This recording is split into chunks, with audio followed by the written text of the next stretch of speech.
WOM. Ah, sí, claro, WOM generó una disrupción, Entonces por eso en el mundo celular. Sí. Bueno, ahora sí que sí. Hola, ¿cómo están todos? Bienvenidos a un nuevo capítulo de este podcast con peras y finanzas. Estamos junto a un invitado espectacular donde vamos a aprender muchísimo sobre distintos tipos de inversiones, cómo se administran los fondos. Yo ya me tomé un café y aprendí cosas que no tenía idea. Así que vamos con todo. Aquí estamos junto a José Manuel Silva, director de inversiones en Asset Management De la Raín de Vial. la Rainvial. ¿Viste? Era un puesto largo, ¿eh? A mí me gusta más director comercial y listo. Así que ahí estamos con José Manuel. Cuéntanos un poquito, antes de comenzar, un poco de ti y de la Rainvial para entrar en contexto a las inversiones. Mira, yo llevo trabajando casi 26 años en la Raín Vial. Un buen tiempo, Un ¿no? buen tiempo. Toda una vida ya a esta altura. Más viejo de lo que muchos de los que están oyendo probablemente el podcast. Partí estando a cargo del departamento de estudio de la Raín Vial, de la corredora de bolsa. Ya. Yo trabajo hoy día en la administradora general de fondo, que es otro negocio. Son mundos ¿no es cierto? distintos. Son mundos distintos, Pero lo bueno es que te puedo preguntar de las dos, claro, entonces. que se manejan bien aparte por temas regulatorios, por temas de lo que se llaman las murallas chinas, ¿no es cierto? Que es un concepto que viene de Estados Unidos, en la cual hay ciertos mundos en las finanzas que tienen que estar separados completamente, Ya. ¿no es cierto? El mundo de la administración de fondos tiene que estar completamente separado del mundo de la corredora de bolsa. Mira, no sabía que ese ¿Por era qué? un término. Y es el concepto de la muralla china, ¿no es cierto? Incluso yo trabajo aquí en este edificio, la corredora de bolsa está en otro edificio. Y en Así- parte así de separado. eso es exprofeso, para que los dos mundos estén bien separados. Pero yo partí trabajando a cargo del departamento de estudio de la corredora, ¿no es cierto? Que es el área de la Rainvial que hace estudio y que publica estudios, ¿no es cierto?, donde le recomiendan a los clientes comprar o vender o mantener, ¿no es cierto? Ahí hoy día está a cargo Leonardo Suárez, que es un economista muy conocido, muy reputado, y él, ¿no es cierto?, tiene opinión sobre el dólar, sobre las tasas de interés, y eso se comunica a los clientes de la Rainvial. Perfecto. ¿Cómo Nosotros, se llama? Que vayan anotando los nombres. Leonardo Suárez, ¿no es Gente cierto? para seguir. Que es un hombre que sale en los medios, muy conocido y muy reputado. Yo estoy, ¿no es cierto?, en otra área, y los estudios que hacemos nosotros son internos. O sea, nosotros los estudios que hacemos no los podemos divulgar. Son solo para nuestras tomas de decisiones propias en los fondos. ¿Por qué? Porque la ley chilena correctamente considera que cualquier decisión, cualquier compra o venta de un fondo, los fondos son considerados inversionistas institucionales y eso es considerado información privilegiada. Ah, entonces, O sea, si un o sea, fondo- era que si pudieran, o sea, si quisieran tampoco lo podrían hacer tampoco. No lo podríamos hacer, ¿no es cierto? Nosotros no podemos divulgar lo que estamos haciendo en los fondos, ¿no es cierto? Ese es un tema interesante, porque hay personas que de repente dicen, oye, pero ¿por qué no publican todo lo que hacen los fondos? Bueno, No, regulatoriamente. las carteras de los fondos son públicas al final de mes, ¿no es cierto? Sí, Tú ¿en te qué puedes está? meter en la página de la CMF y es súper transparente y tú ves las carteras de los fondos mutuos. Los fondos de inversión, las carteras son públicas cada 3 meses. ¿Ya? Pero esa es la información pública. Pero entre medio, tú no puedes divulgar lo que estás haciendo. Perfecto. Ahí dijiste una cosa interesante. Fondo mutuo, fondo de inversión. ¿Hay alguna Sí, diferencia ahí claro, sustancial o interesante? Sí, es el tema de la liquidez. Tú cuando compras un fondo o cuando inviertes en un fondo mutuo, ¿no es cierto? Y compras cuotas de un fondo mutuo, tú pones plata y esa plata llega, como quien dice, a una especie de bolsón, y hay un señor que te está administrando esa plata de acuerdo hay un reglamento interno que tiene el fondo mutuo. Todo eso está en la página de la CMF y tú puedes decir, mira, yo quiero ver el fondo mutuo, la Rainvial de acciones latinoamericanas, bueno, en qué invierte y cuál es el reglamento interno y cuánto cobra. Todo eso está muy transparente en la página de la CMF, pero la gracia de los fondos mutuos es que tú te puedes salir en 24, 48 horas. O sea, los fondos mutuos tienen que tener una liquidez de por lo menos 15 días. O sea, antes de 15 días te tienen que devolver la plata. Ya. ¿Ya? Esa es la gracia del fondo mutuo, Claro. es liquidez. Liquidez. Los fondos de inversión no. Los fondos de inversión tienen 2 características. O sea, ellos definen cuándo te entregan la plata, Ya. pero tiene que ser después de 15 días. Ya, o sea, tienen reglas diferentes. reglas diferentes. Lo que ocurre a veces con los fondos de inversión es que la cuota del fondo de inversión se transa en bolsa. O sea, tú puedes, Mira. esa es otra manera de tener liquidez. O sea, es que tú vendes esa cuota en la bolsa. Perfecto. Conozco varios fondos ahí. Claro, que de se alguna transan. administradora. A veces se transan con un descuento. En bolsa. En bolsa. O sea, quiere decir que tú pierdes un poquito. A veces un poquito más, a veces un poquito menos. Pero por lo menos si tú necesitas la plata, esa es una manera de tener la liquidez, ¿no es cierto? De que la plata vuelva a ti. Otra manera es que los fondos de inversión tienen lo que se llaman ventanas de salida, que pueden ser quincenales, cada 15 días, mensuales, semestrales, anuales a veces incluso, dependiendo, y ahí depende mucho de la inversión subyacente, o sea, lo que tiene el fondo. Ya, por ejemplo, un Fondo inmobiliario, por ejemplo. Eso te iba a Fondo decir, inmobiliario que invierte en inmuebles, o sea, en departamento, en casa, en oficina, en terreno. Obviamente tú no le puedes dar liquidez de 24 horas porque Sí, pues, véndeme el departamento. al claro, tiro. no. Entonces, por definición, ese tipo de inversiones son a varios años plazo. Ya. Entonces tú, sí, en un fondo quizás inmobiliario te puedes sacar el 5% de lo que tú pusiste una vez al año.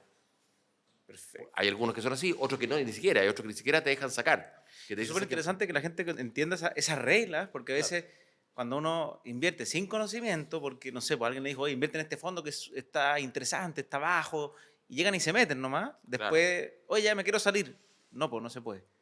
¿Cómo? Ah, y nunca leyeron las No, reglas. mira, lo importante es que hoy día, o sea, en Chile, en la página de la CMF, del regulador del mercado financiero chileno, hay mucha información. Sí. No siempre es fácil de encontrar, pero está la información.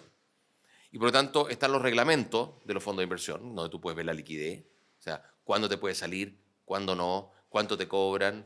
Sí, está el valor TAC, que es como la comisión. Claro, cuánto efectivamente todo el cobro que hay por administrarte la plata, ¿no es cierto? Porque obviamente la persona que te está asesorando en el fondo algo cobra. Obvio.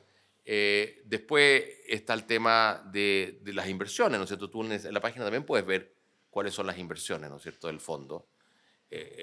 Las últimas inversiones públicas, ¿no es cierto? Puede ser que entre medio haya habido un cambio, pero tú puedes ver las últimas inversiones públicas y eso es súper transparente. Digamos, esta es una industria que es bien transparente, que es bien regulada y que yo creo que en el caso chileno es una industria bien sofisticada si tú lo comparas con otros países de la región nuestra, incluso con países desarrollados.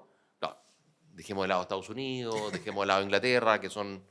Pero incluso si tú comparas Chile con España, Chile tiene una industria de fondos mutuos, de fondos de inversión financiera, de mercado de capitales, bien sofisticada.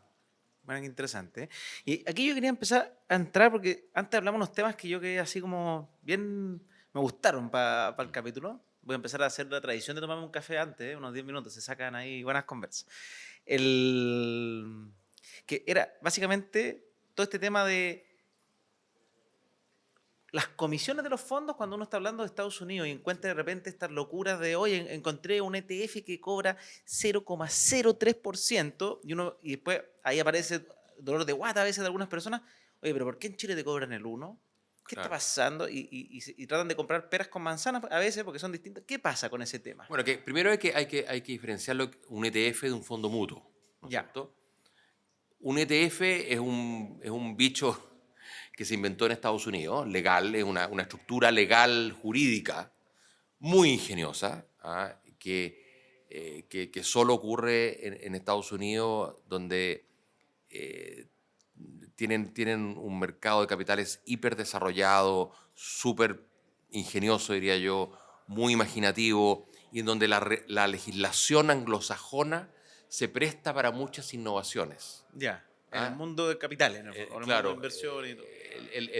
el derecho anglosajón, que es un derecho mucho basado más bien en la experiencia, en la costumbre, se presta mucho para el capitalismo financiero, voy a llamarlo de alguna manera, ¿no es cierto? Mucho más que el derecho nuestro, en donde en general es el rey, el legislador, el que te tiene que autorizar primero a hacer las cosas. Sí. En Estados Unidos como que las cosas emergen por la competencia, digamos. Bueno, entonces hace un año atrás inventaron este cuento, que es una alternativa al fondo mutuo. En Estados Unidos también inventaron los fondos mutuos en los años 40, en los años 30, ya, que es un vehículo legal, que lo explicábamos antes, donde la gente, ¿no es cierto?, agrupa plata y hay un señor que te administra la plata dentro de ese fondo. Perfecto. ¿No O sea, es cierto? es como Y un tú bolsito entras y el administrador es el que te hace la pega y te Ya. cobra por hacer esa pega. El ETF, en el fondo, es un vehículo legal que emite acciones. Esas acciones se transan en la bolsa en Estados Unidos y tú la puedes comprar o vender como compras la acción de la Coca-Cola o de la Pepsi-Cola o de Microsoft, ya que estamos aquí en una tienda más tecnológica, o de Apple. ¿no es Muchas cierto? gracias a Killstore por prestarnos por segunda vez para hacer un capítulo, hay que decirlo. Entonces, tú compras el ETF en la bolsa y el ETF tiene una cartera de inversiones subyacente, ¿no es cierto? Y generalmente es un índice, ¿no es cierto? Que como el IPSA en Chile, ¿no es cierto? Que el índice de las 40 acciones más transadas, tú compras en Estados Unidos ETFs de lo que se te ocurra. Por ejemplo, de las 100 acciones más importantes del sector salud, de las 100 acciones más importantes tecnológicas, de las 50 acciones más importantes del sector minero. Perfecto. Entonces, lo que se te ocurra. Sí, hay Ya. de todo. Yo entiendo que hay Hay de así, o sea, bueno, la mascota ya está en tendencia, pero Claro, hay de todo. hay ETFs temáticos, hay ETFs de acciones pequeñas, de acciones medianas, de acciones grandes. La verdad que es lo que se te ocurra. ¿Ah? Hay unas páginas de internet, unas bases de datos muy interesantes que te permiten estudiar estos temas. Pero el ETF te cobra, ¿no es cierto? Sí. Ahora, ¿por qué en Estados Unidos los ETF han logrado reducir mucho lo que te cobran? Porque en Estados Unidos existe una cosa que se llama la venta corta. Ya. Es que hay algunos fondos que apuestan a la baja de las acciones, de alguna acción específica. Ya, como que yo digo, es por ejemplo, supongamos el ejemplo LATAM, Claro. yo hubiera pensado que iba a bajar, yo quiero apostar en contra. Ya, ¿y cómo tú apuestas en contra de una acción en Estados Unidos?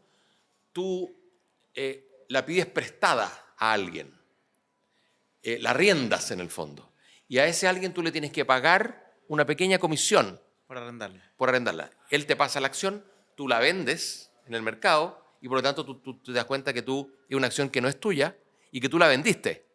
Y que por lo tanto eso es el concepto de que estás corto. O sea, tú vendiste algo que no es tuyo. Ahora, tú vendiste en 100, si el día de mañana la acción cae a 50, cuando tú tengas que repagar esa acción, tú la compras en 50, algo que habías vendido en 100, ganaste. Ahora, al revés. Si la acción se te fue a 150, perdiste. Sí. ¿No es cierto? Ya. Pero, ¿qué es lo que hacen los ETF? Los ETFs prestan sus acciones que tienen como subyacente, se las prestan a los que se quieren ir cortos y por lo tanto reciben una comisión.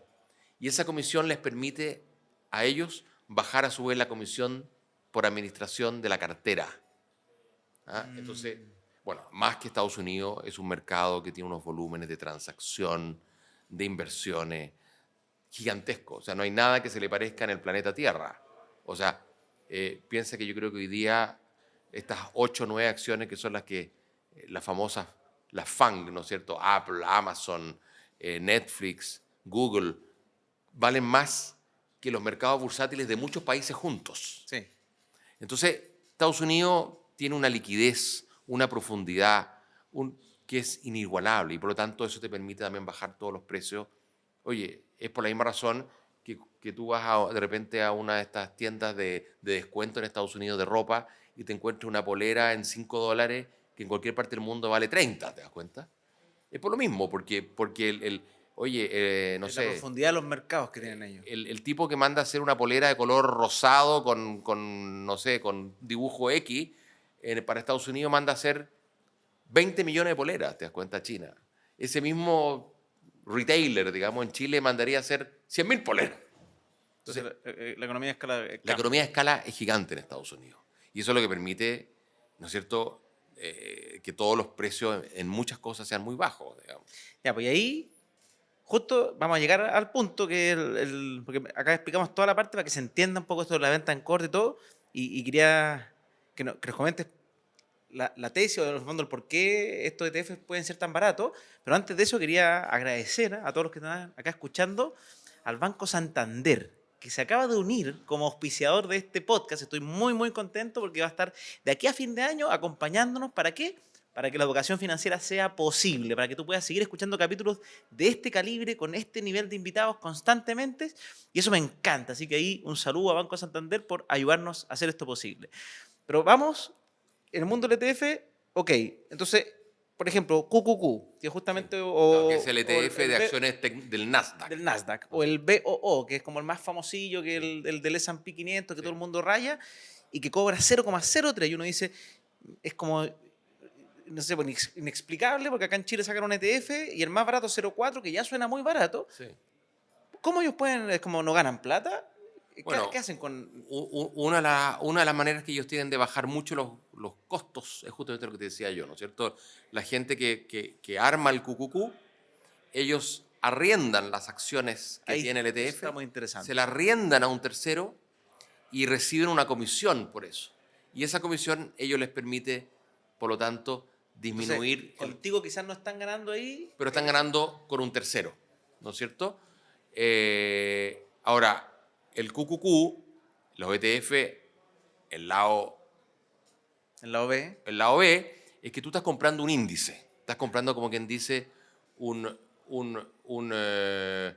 hay alguien que esté eligiendo las acciones. Oye, es que me gusta más Apple que Microsoft y resulta que no, mira, Netflix ya le creo menos porque resulta que salió la competencia de Warner Brothers y HBO y ya. No, el índice que está Toma a las que subyacente están mejor ahí. compra, oye, todos los meses le dicen, mira, este mes el índice son X% Microsoft, X% en Apple, X%, y hay una máquina que como dice, que tontamente compra las acciones con esos porcentajes, todos los meses, o todos los trimestres van rebalanceando. Ya. Pero no hay alguien, entre comillas, inteligente que está diciendo, mira, sí, me gusta Microsoft, me gusta Apple, pero Netflix no me gusta tanto porque resulta que el tema de los suscriptores viene cayendo y ahora que van a empezar a cobrar de verdad y que te van a impedir compartir La cuenta. claro, van a perder suscriptores. Ya. No hay nadie que esté haciendo ese análisis, ¿te das Hay cuenta? falta de hipótesis. Y ese, claro, y ese es la diferencia entre lo que se llaman los fondos activos y los fondos pasivos. Los fondos pasivos, donde el gran ejemplo son los ETFs, siguen un índice. Por ejemplo, el IPSA. Pero el IPSA, por ejemplo, hoy día pesa mucho Sokimich. Entonces, alguien puede decir, ¿sabes qué más? Oye, ¿y qué pasa si de repente descubren algo que reemplaza el litio?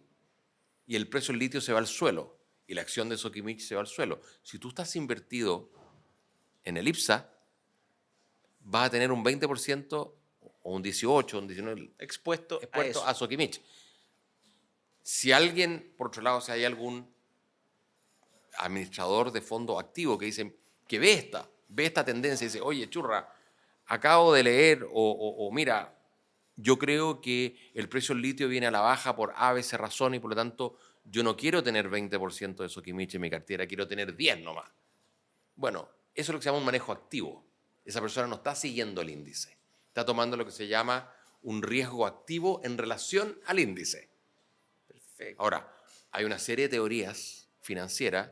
De No, hecho, está la pelea de sí, si los activos se acaba de le morir ganan. esta semana Markowitz. Markowitz es un señor que ganó el premio Nobel de Economía, porque el señor tenía 95 años, en los años 50 él inventó la teoría de portfolio, que es todo un tema bien matemático. Como conoció el portafolio de David Swensen también. Claro, lo que pasa es que Swensen, él aplicó probablemente una parte de la teoría de Markowitz. Ya, bueno, pero claro, muchos académicos te dicen es muy difícil ganarle a los índices. Pero sí tú te encuentras con gente como un Warren Buffett, ¿Qué lo hace? que lo han logrado hacer a lo largo de los años. No todos los años quizás, pero que con un manejo activo de sus carteras han logrado ganarle al S&P 500. Bueno, son pocos, no son muchos. Sí, esa es la... No son muchos. Y la teoría te dice, no, lo que pasa es que esos pocos, si tuviesen un fondo, porque Warren Buffett no tiene un fondo, tú tienes que comprar su acción, ¿no es cierto?, en la bolsa, que es Berkshire Hathaway. Sí. Ya, si tú compras la acción, estás comprando todo el grupo de empresas que él está... que él administra. Y de hecho ahí no te cobran nada, digamos, en la práctica, digamos, él no te cobra por administrar la plata. No, Digamos. porque tú entraste a la empresa. Tú entraste a la empresa de él, que es como una holding. Pero mucha gente te dice, mira, es que si Warren Buffett te cobrara, él te cobraría tan caro que tampoco vale la pena y es mejor. Y de hecho, Warren Buffett siempre ha dicho, yo creo que el inversionista promedio quizás debiera comprar fondos índice. Ya. Pero eso es toda una discusión que viene por año y No, que va a eterna. seguir. Y de hecho, y la que es gente que eterna. empieza a aprender de varios investments, yo me he fijado en redes que se Claro. empiezan como a subirse y como que empiezan a basurear los índices porque como que casi que yo me No, las juego mejor. no es fácil, efectivamente, no es fácil ganar a los índices. Y mientras más desarrollado sea el mercado, más profundo con el mercado norteamericano, más difícil es. ¿No es cierto? Porque La en información los es muy mercados disponible. emergentes, como Chile, ¿no es cierto? Chile es considerado un mercado emergente, como México, suele ocurrir que pocas acciones representan mucho del índice. Entonces, si tú llegas a apuntarle, nosotros, por ejemplo, hace años atrás teníamos un fondo mexicano, Ya. que hoy día no lo tenemos, hoy día tenemos un fondo latinoamericano, pero tuvimos un fondo mexicano, de acciones mexicanas. Y nuestra gente de nuestra área de análisis se convenció de que la acción de América Móvil, ¿no es cierto?, que es la dueña de Claro, no iba a andar tan bien porque México estaba abriendo el mercado de las telecomunicaciones. Iba a permitir mucho más competencia y por lo tanto los precios iban a caer. Entonces ellos subponderaron, que es lo que es la palabra que se usa técnicamente, o sea, tenían mucho menos América Móvil en la cartera de lo que decía el índice que tenías que tener. Ya, porque Y le apuntaron. Pero en lo correcto, el análisis estuvo correcto. Y por lo tanto, durante varios años, nuestro fondo mexicano le ganó al índice de acciones mexicanas. Mira. Pero eso obviamente, en parte lo que ayudaba era porque América Móvil pesaba mucho en el índice. Era por lejos la acción más grande de México. O sea, ni siquiera hay que analizarlas todas, ¿sabes? No. Todas las empresas, sino que con unas cuantas pesadas, Claro, bien si tú, analizadas. y en algún momento me acuerdo tú que en el caso de Suecia, estamos hablando de la época de las .com, la acción de Ericsson, ¿no es cierto?, de la empresa de telecomunicaciones, también valía una fortuna y era creo como el 10% del índice de Suecia. Entonces, si tú decías, mira, yo la verdad... 10% de un país. De un país, ¿te das cuenta? Ahora, ocurre es que muchas veces los países no están en la bolsa todas las acciones grandes. Por ejemplo, en Chile no está Codelco. Siempre yo me he preguntado por qué no está Codelco. Un error, eso da para una conversación. Y al revés, y por las redes sociales se vende Codelco y la gente cree que se puede comprar y es una estafa, pero... No, pero uno siempre se pregunta por qué Codelco no se ha abierto en bolsa. ¿Por qué? Porque el Estado de Chile podría seguir controlando Codelco. O sea, en Chile Obvio, los es un grandes tema grupos aparte. económicos controlan, no sé, Copec, la papelera, no con el 100%, sino con el 70%, con el 60%, con el 55%. Tú basta con que tengas 50 más 1 para que ya controlas esa empresa. Entonces, el Estado de Chile podría haber abierto en bolsa Codelco, sobre que todo se cuando el precio del transara. cobre, cuando el precio del cobre estaba en las nubes. Tú podrías haber capitalizado Codelco. Codelco es la minera de cobre más endeudada del mundo. Porque todo el mundo, en el fondo, le está prestando plata al Estado de Chile. Ese es un problema. No le están prestando plata a Codelco, le están prestando al Estado de Chile. Pero bueno, pero te das cuenta, Codelco, si estuviera en bolsa, sería la acción más grande de Chile y en el índice chileno no sería Sokimich la acción que pesaría más, sino que sería Codelco. Ya. Codelco probablemente, si estuviera abierta en bolsa, sería una acción al precio de hoy. Si tú ves, por ejemplo, cómo se transa, hay una acción que se llama Freeport-McMoRan, que es una cuprífera bien parecida a Codelco en términos de producción, tiene menos deuda, pero es bien parecida en la producción de oro y cobre. Bueno, y Freeport-McMoRan vale 50.000, 60.000 millones de dólares en bolsa. Codelco quizás valdría menos porque tiene deuda, ¿no es cierto? Tiene más deuda que Freeport, pero supongo que valiese 40.000 millones de dólares Codelco. Oye, esa sería la acción más valiosa de IPSA. Y el Estado de Chile, además, podría decirse que más yo, como Estado, soy dueño del 65, 70, 75, 80 de algo que vale 40.000 millones de dólares y que se transa en la bolsa de Estados de Santiago, en la bolsa de Nueva York. O sea, Mira, tú tendrías, eso lo dejo como un idea para los políticos, a ver si se atreven. A ver si se atreven. Yo quería aprovechar un tema, esta es una novedad, van a ver una novedad acá, porque hablamos de Ericsson, hablamos de México, de telecomunicaciones, y uno de nuestros auspiciadores es WOM. Claro. Entonces, yo quería preguntarte tu opinión. Yo tengo una opinión muy entretenida. A mí me encanta que nos hayan auspiciado. Para nosotros fue un honor porque encuentro que una compañía cotota y me gustó lo que hizo cuando entró al mercado y pude bajar mi cuenta. Claro, ellos, bueno, a ver, ellos efectivamente fue muy disruptiva, ¿no es cierto? La entrada de WOM bajó los precios. Ahora, eso también, lo que te permite eso es toda una infraestructura legal en Chile que le permite a un WOM invertir en un país como Chile, porque obviamente ellos no están invirtiendo para regalarnos la plata a los consumidores, digamos. Mm. Ellos quieren, de hecho, Capitalizar y como tengo cualquier entendido que empresa. el dueño de WOM es un empresario, creo que irlandés, que hay unos fondos de inversión detrás. O sea, ellos probablemente hicieron un análisis y dijeron, bueno, ¿cuáles mercados de telecomunicaciones están menos arbitrados? O sea, hay oportunidades para entrar y bajar los precios, y entraron. Pero eso también te habla bien de Chile, ¿no es cierto? Sí, pues. Que hay una legislación que te permite a un inversionista extranjero como WOM apostarle a Chile.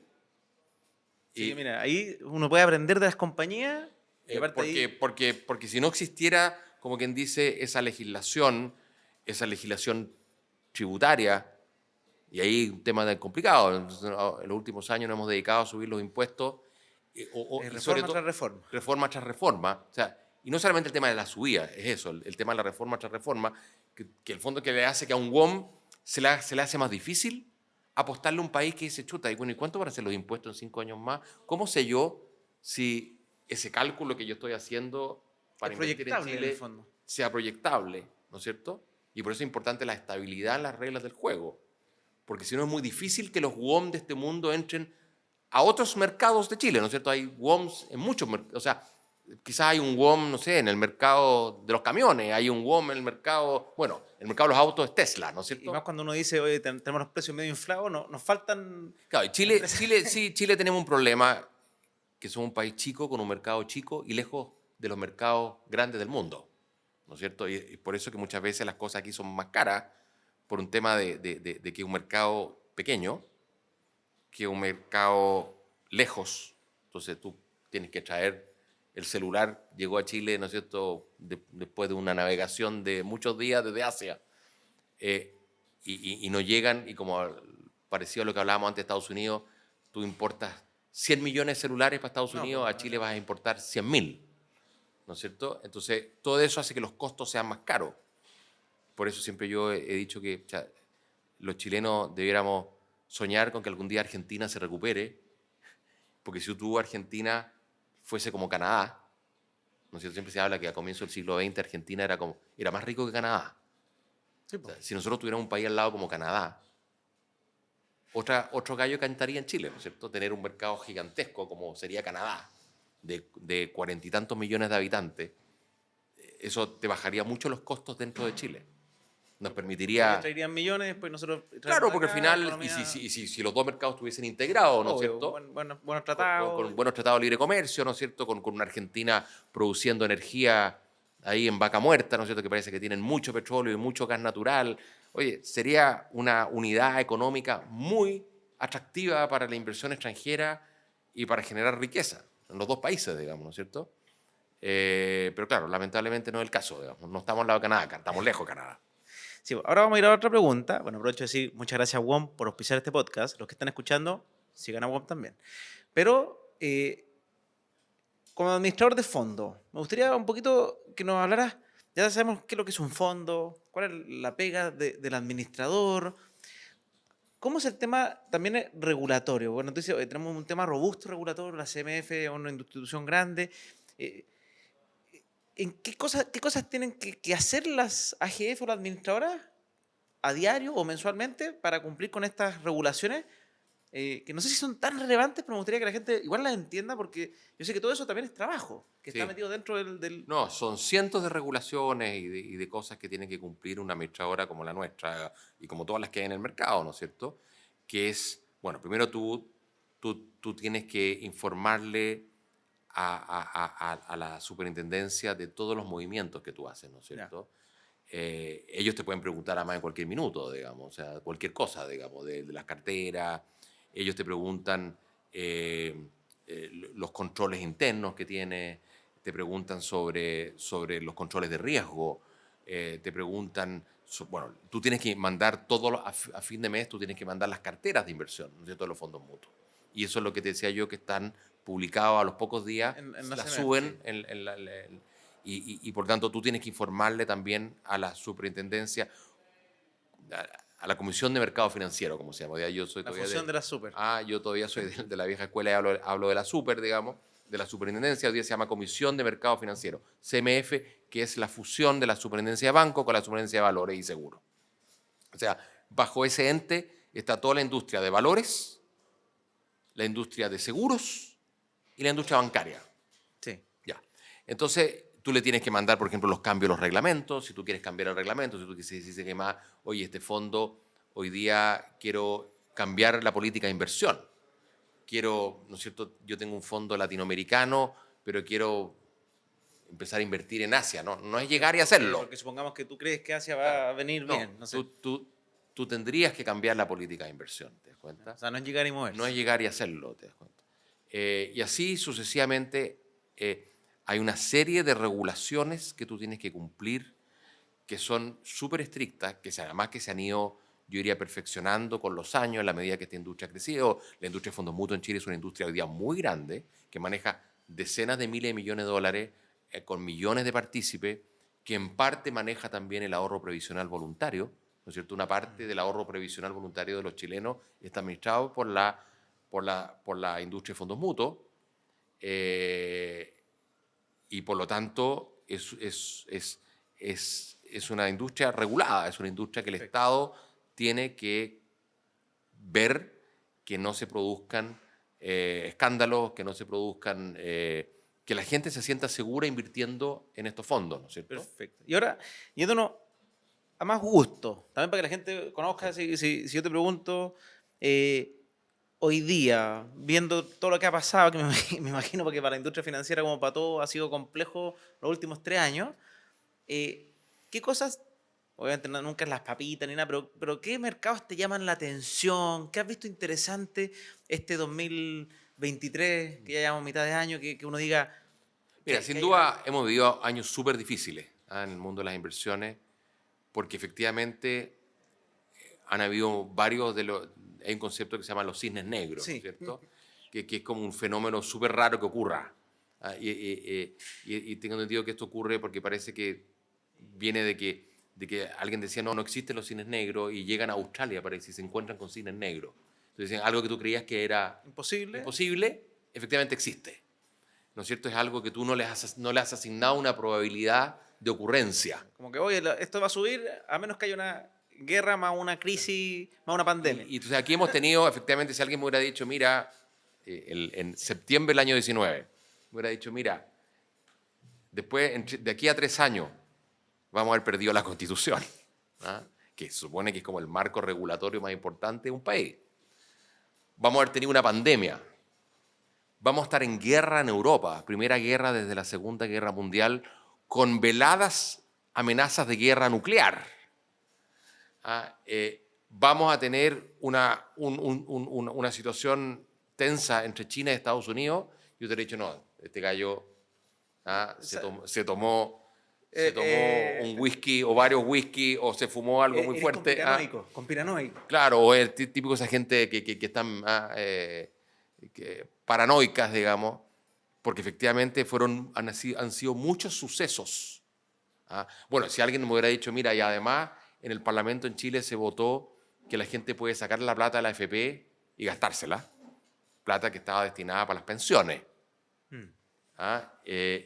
Y por lo tanto armamos una fiesta increíble con 50.000 millones de dólares en la calle, y eso generó inflación. O sea, todo eso han sido fenómenos súper estresantes para el mundo financiero, y por lo tanto ha sido muy difícil invertir en los últimos años. Ahora, yo aquí, tú dices, bueno, ¿qué es lo más interesante que uno ve? Bueno, obviamente, una de las cosas que ha ocurrido en los últimos años, el ascenso de las acciones tecnológicas, obviamente, es algo súper interesante, que es algo que es difícil de invertir. Yo no le recomiendo a la gente... Famosa growth. Las empresas growth, las empresas tecnológicas, ¿no es cierto? Que hay una frase que a mí siempre me llamó la atención de uno de los padres de la industria de la computación, creo que es Mark Andreessen, que yo creo que fue el que inventó Netscape. ¿Te acuerdas de Netscape? Que era uno de los primeros navegadores. Como el abuelito de Chrome, así. Y él decía, el software se va a achacar al mundo. En esa época. En esa época, estamos hablando a mediados de los 90. Y efectivamente, el software se está atracando el mundo. Al final, toda esta discusión de que estamos de la inteligencia artificial es software, Sí. ¿no es cierto? Es software un poquito más sofisticado, pero son software. Y que en un mes aprenden lo que uno en una carrera. O sea, Claro. Entonces, eso es súper interesante. O sea, hay un cambio disruptivo muy interesante. Lo otro que es interesante, por ejemplo, es lo que está pasando en India, ¿no es cierto? Y nosotros, en algunos de los fondos nuestros, tenemos inversiones en India, sobre todo en fondos balanceados o en un fondo asiático que tenemos. Ya. Porque India es un país que está pasando a ser el país de mayor crecimiento del mundo. Está de alguna manera poco a poco reemplazando a China con un modelo económico un poco distinto. India es una democracia, China sabemos que no es una democracia, entonces en India es más difícil que las cosas ocurran, se tienen que discutir más, digamos. Pero India es un país que no crecía hace 30 años atrás, o prácticamente no crecía, Y hoy día sí. y hoy día está creciendo al 6-7% y son 1.300 millones de habitantes también. Que además hay un tema con India que es bien interesante, que es que India produce al año muchos ingenieros de muy buena calidad. Muchos de esos ingenieros, como no encontraban pega en India, porque India no crecía, se iban a vivir a Estados Unidos. Sí, pues típico, lleno de indios en Google, en Amazon, en no Claro, sé. exactamente. El CEO de Microsoft es indio y así varios de la industria tecnológica. Y esos gente en Estados Unidos les fue muy bien.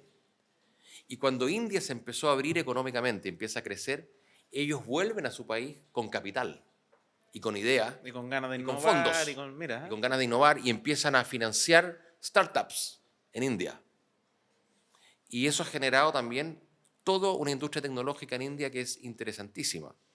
Entonces, lo que está pasando en India es probablemente una frontera de crecimiento económico súper interesante. Hoy día India es como la niña bonita, todo el mundo quiere pololear con India, digamos, pero ¿no? ahí, Estados Unidos. por ejemplo, uno cuando dice, porque la bolsa de Nueva York uno la conoce, puedo invertir a través de distintas administradoras o brokers internacionales, pero si yo quiero comprar acciones de algo de India. No, ahí tienes que buscar el ETF probablemente, Ya. ¿no es cierto?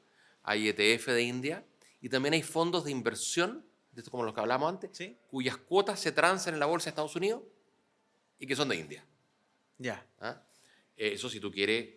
Ahora, también la otra alternativa es que tú compres un fondo asiático en donde hay una persona especializada que dice, mira, yo ahora voy a sobreponderar India y subponderar China y sobreponderar, no sé, Vietnam, que es otro país que crece increíblemente. Pero Vietnam tiene otra política también. Claro, y Vietnam no es tan fácil invertir en Vietnam, tiene menos acciones. Pero Vietnam es un país que crece también mucho, mucho, mucho. Y que tiene 80 millones de habitantes, o sea, también es un país grandecito, digamos. ¿Ah? Es interesante. Bueno, como todos los países asiáticos. Ah, entonces, bueno, pero al final también yo te diría que otra tendencia que a mí, por lo menos, yo le recomiendo mucho a la gente menos experta es el concepto de los fondos balanceados, ¿no es cierto?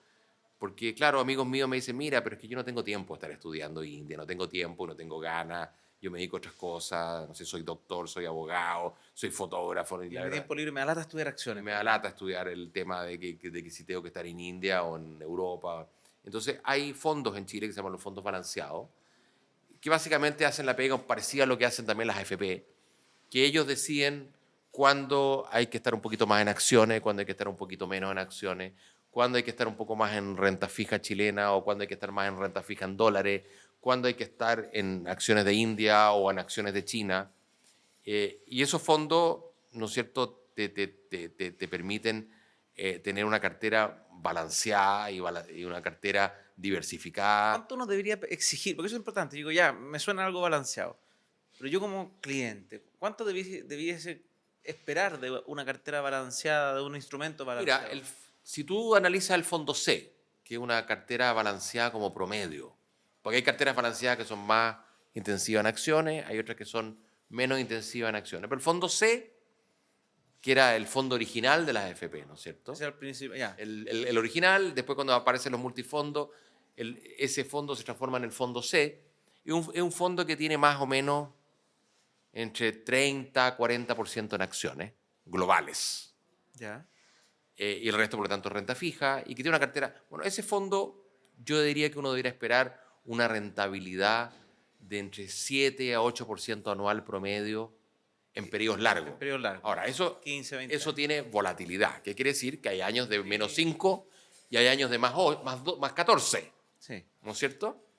Pero en promedio, un fondo balanceado de ese tipo, tú debieras esperar que rente 7, 8% en periodos de 5 años, 7 años, 10 años, Ya. ¿no es cierto? Y más o menos eso es lo que ha rentado, ¿eh? Más o menos eso es lo que ha rentado, eh, porque al final yo creo que han hecho una buena pega, en general los fondos de pensiones, en administrar estas carteras, y la industria de fondos mutuos chilena también tiene productos que compiten con las AFP, digamos o que emulan lo que hacen las AFP, y hoy día manejan mucha plata y hay mucha gente que está metida en esos fondos. Un fondo más independiente.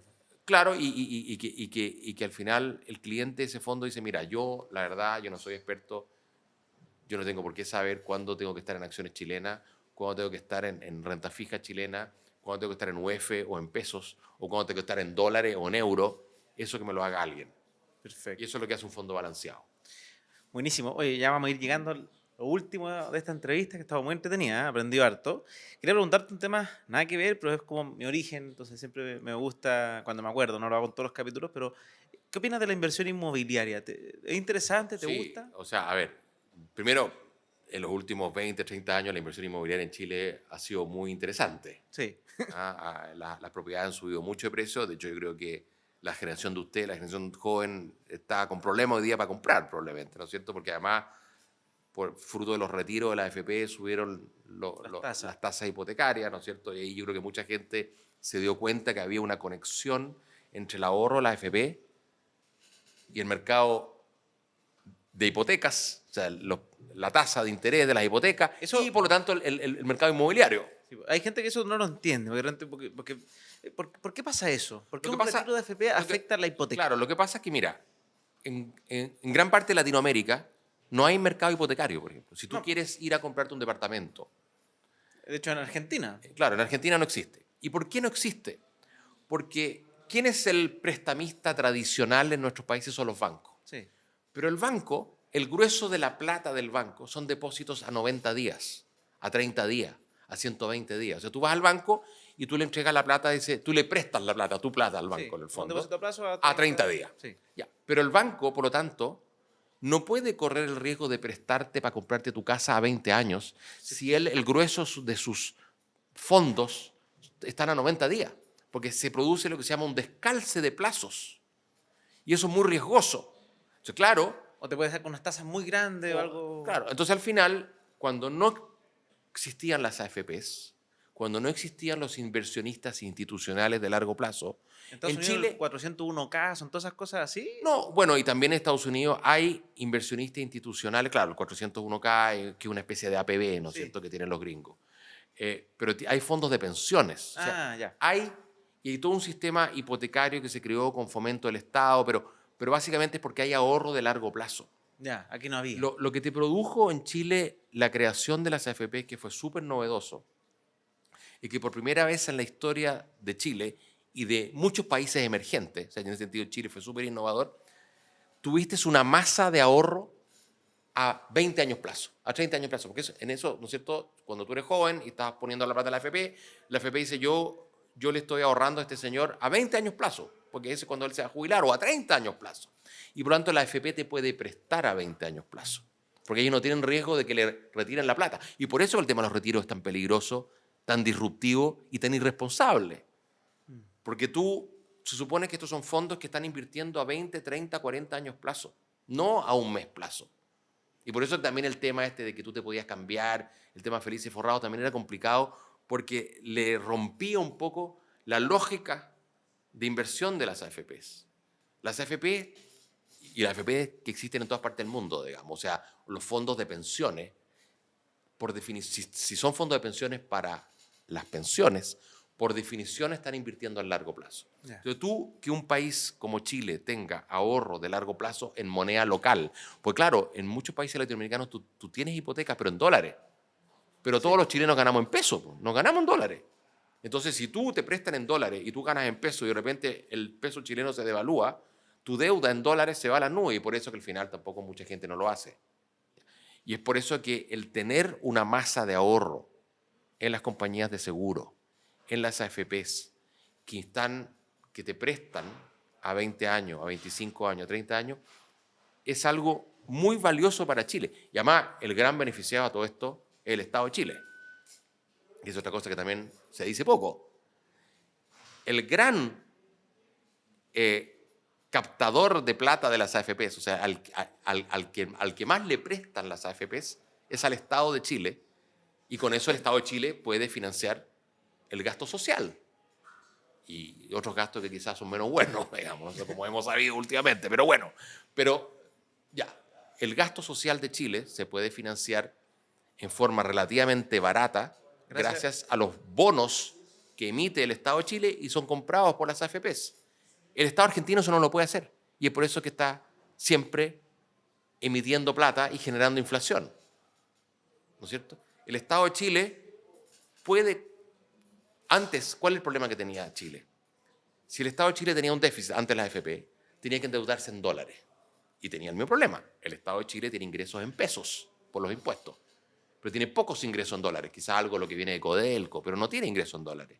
Entonces, si tú te endeudas solo en dólares, llega un momento que hay una crisis, que eran las típicas crisis que tenía Chile. Y la deuda en dólares se te va... Sí, y la deuda en dólares se te iba a las nubes cuando el peso se devalúa.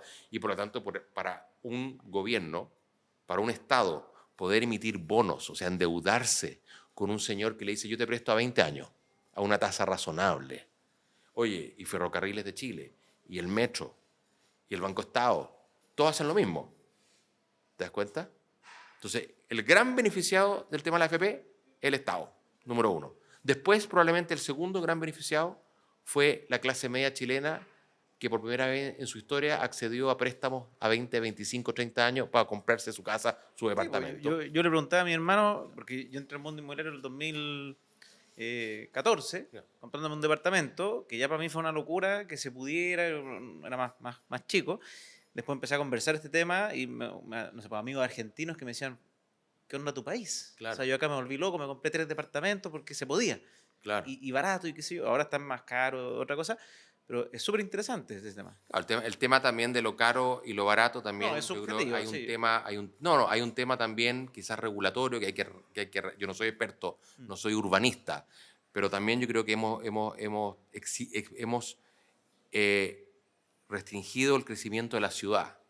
Hay urbanistas que dicen, oye, quizás Santiago hay que dejarlo crecer más, y porque al final el costo que más sube es el precio de la tierra, ¿te das cuenta? Sí.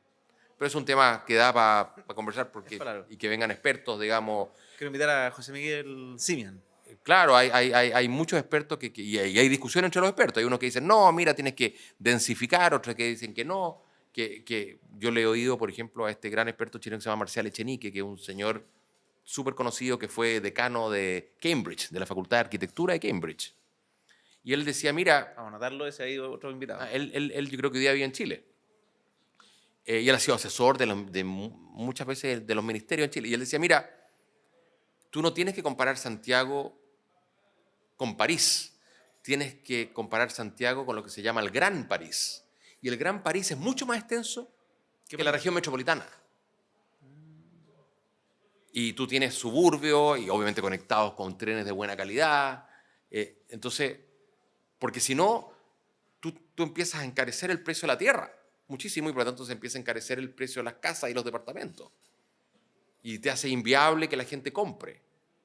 Ahora es cierto que en muchos países, como Alemania, la gente en vez de comprar arrienda. ¿No? Y tiene esta cosa. Llegan a cierto equilibrio porque también se van como a lo extremo. Claro. Pues, en país... Pero Estados Unidos es más bien un país de propietarios, ¿no es cierto? Porque como tienen tanta tierra y tantas extensiones y los suburbios. Pero al final, pero una de las claves del mercado inmobiliario, y por eso yo creo que ha sido un buen negocio en Chile y ha sido una buena inversión para mucha gente, es que tú en los últimos 30 años empezaste a tener por primera vez en la historia de Chile la disponibilidad de préstamos a 20, 25, 30 años. Y yo me acuerdo que el primer departamento que compré, el préstamo que me hicieron fue a UF más 9,2. Eso significaba que yo tenía que tener un pie muy grande. Sí, pues, porque endeudarse a UF más 9. Claro, entonces la cuota mensual era altísima. Entonces yo creo que tuve que poner el 50% del valor del departamento. Que hoy día efectivamente ha subido mucho de precio, hoy día es más caro. Pero hoy día te prestan a UF, no sé, creo que está como más 5. 3,5, 3,5, ya. 4 cae, depende obviamente de Claro. la condición de la persona.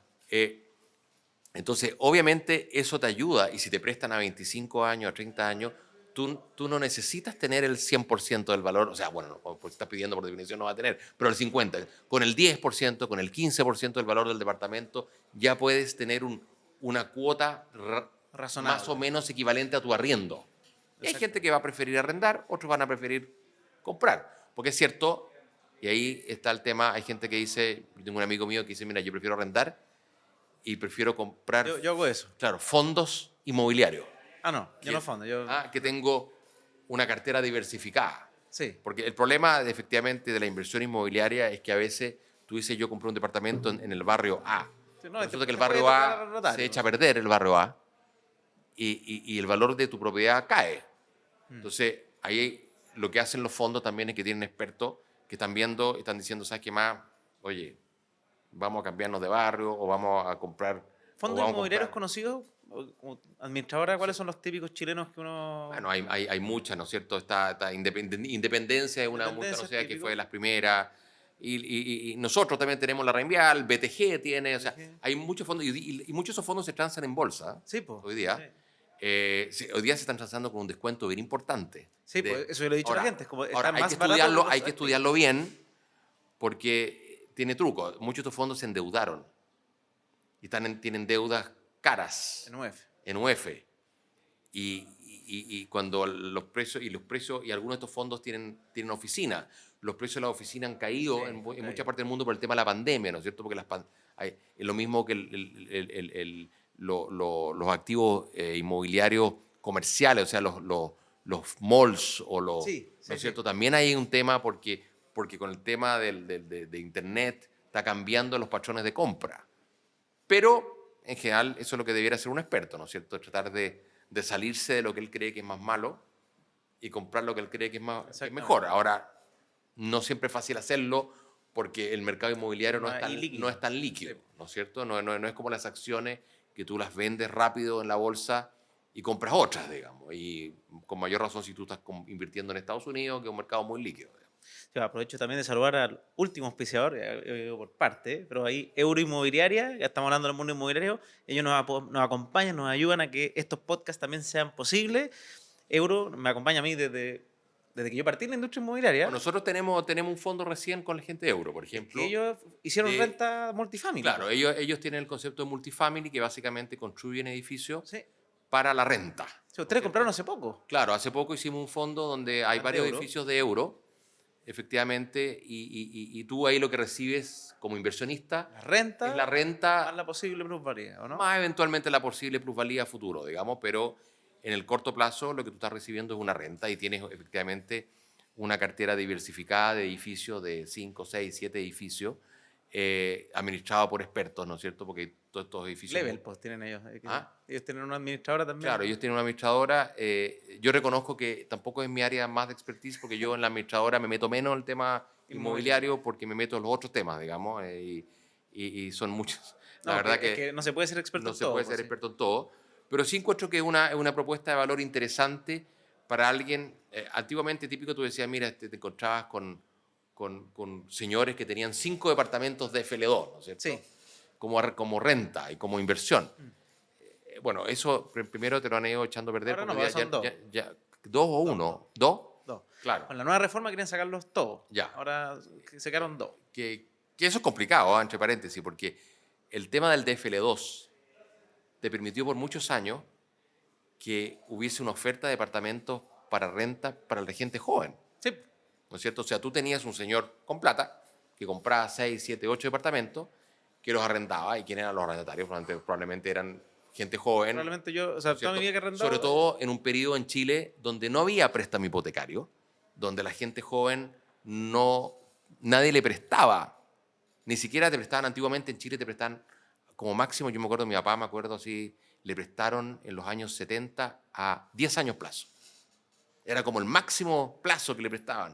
Entonces, claro, en esa época a la gente joven no le quedaba otra que arrendar un departamento. ¿Y quién era el proveedor de eso? Era el señor que durante toda su vida había comprado 4, 5, 6 departamentos bajo la ley del DFL2 y esos departamentos tenían un beneficio tributario, Sí. tributaban menos, había todo un tema de tributario, digamos, ¿no es cierto? Yo cero. Yo tengo entendido que fue una ley que partió durante el gobierno de Jorge Alessandri, después del 59. terremoto del año 60, creo que fue después del terremoto del 62, creo. Ah, ¿No los sé, CFL2 se inventó el 59. Ah, ya, el 59. Bueno, entonces fue una cosa que hizo el gobierno de Alessandri, que era un gobierno de ingenieros, ¿no es cierto? Y les gustaba la construcción y querían fomentar el mercado. Probablemente lo reformaron completo. Deben haber sido las primeras reformas de FLEO, seguramente. Claro. Pero efectivamente hoy día se ha creado esta otra industria, que es la industria del multifamily, que es más parecido a lo que existe en los países desarrollados, Sí. ¿no es cierto? En donde grandes inmobiliarias, como el caso de Euro, construyen, le venden estos edificios a fondos de inversión que compran 5, 6, 7, 10 edificios y tienen el fondo, básicamente lo que es el fondo, ese fondo es una cartera de edificios arrendados. Sí, po. Pero cachen que interesante, por eso me gusta, yo soy bien amigo de los de Euro, porque ellos tienen la posibilidad, o sea, tienen edificios que se los venden a administradoras de fondos, Claro. para que, y hacen negocio y todo súper bien, y también le venden a personas retail, Claro. pero en formato multifamily. Tú puedes comprar un departamento que ellos mismos te lo administran completo todo el edificio, Claro. como en la misma lógica. Entonces ahí, Claro, porque Bien. eso es re importante. Lo que uno oye, ¿no es cierto?, es que tú como inversionista, si compras en un edificio y el edificio está bien administrado, dura mucho más. tiene plusvalía, Sí, pues. ¿no es cierto?, versus un edificio en donde se empieza a chacrear un poquito. Porque los dueños oye, no es que yo no Porque estoy de nadie se acuerdo pone de con que hagan el acuerdo. ascensor y qué sé yo. Exactamente, y ahí efectivamente la plusvalía de ese departamento en ese edificio mal administrado probablemente va a ser menor. De todas maneras. Con eso vamos terminando este gran capítulo. Ha estado muy interesante. Muchas gracias, José Manuel, por todo Hemos lo que cubierto nos- muchos temas que Sí, sabemos. se me hizo corto todo lo que quería porque en cada tema uno puede profundizar, pero muchas gracias por esta entrevista y obviamente si salen más temas, recuerden suscribirse al canal, déjenos en los comentarios si les gustó este capítulo, si les gusta este tipo de invitados, traerlo de nuevo, traer a alguien más. Todo eso siempre en los comentarios porque nos ayudan a crecer. Muchas gracias por venir. Si nos quieres decir algunos tips para los futuros inversionistas, No, cerramos. que estudien, que Estudien. estudien, que lean. Yo creo que ustedes son parte de una generación muy afortunada, que es que hoy día a través de Internet está todo. Está todo. Yo cuando partí invirtiendo y partí autoeducándome, había mucho menos información disponible. Era mucho más difícil. Hoy día, de verdad, en las redes sociales, en Internet, en Google, uno puede encontrar todo. Todo es cuestión de tener curiosidad nomás. Curiosidad, iniciativa. Iniciativa disciplina. y la verdad es que ahí en el tema de inversiones hay mucha información disponible. Perfecto. Buenísimo.